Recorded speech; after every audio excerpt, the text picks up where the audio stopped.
You're not a real veteran. Stop pretending. It's honestly disgusting.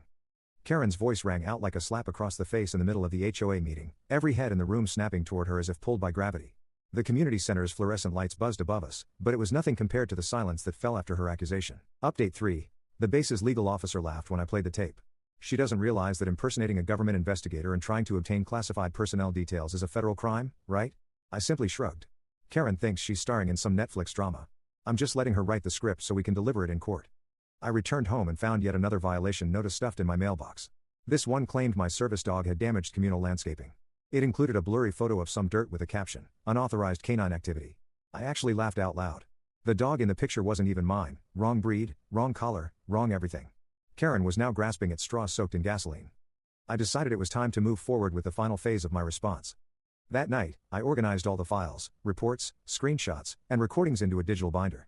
Then I sent it to 3 places: the Department of Defense's Legal Division, the local district attorney's office, and a military-affiliated law group that offered pro bono assistance to veterans facing civilian harassment. Each recipient received the same subject line: ongoing harassment by HOA official toward active base commander, evidence attached. The next morning, while sipping my coffee on the porch, I watched as Karen strutted by on her morning walk.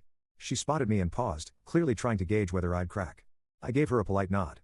For the first time, she didn't respond. Her posture faltered for just a second, her lips pursed, and then she hurried on. What she didn't know was that her days of paper threats and dramatic speeches were coming to an end. A storm was rolling in, and it wasn't one she could out-talk, out-shout, or out-lie. This one came with real consequences, federal repercussions, and a spotlight she couldn't control.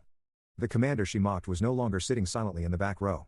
He was stepping forward, and he had the entire weight of the law at his side. The morning she was served, the neighborhood woke up to the sound of 2 crisp knocks on Karen's door, followed by the low hum of murmured disbelief. Word spread fast, as it always does when something juicy happens in a quiet cul-de-sac. But this wasn't gossip. It was justice, dressed in a navy blue suit and flanked by 2 military legal investigators. I watched it unfold from my front porch, coffee steaming in my hand, my dog lying peacefully at my feet. Karen answered her door in a pink robe and curlers, holding a half-eaten banana and looking more confused than confrontational. But that changed quickly when she read the first line of the official letter in her hand. Her face drained of color, like someone had unplugged her pride and let it leak straight out through her shoes. The letter detailed 3 primary allegations: harassment of a federal officer, impersonation of an intelligence authority, and distribution of defamatory material with malicious intent. It wasn't just a slap on the wrist, it was a formal, government-backed wake-up call. She tried to speak, to throw in one of her classic lines about being a taxpayer or her rights as an HOA president. But the agents were polite and professional, simply informing her that a preliminary restraining order was being reviewed, and she was advised not to contact or interfere with me in any way moving forward.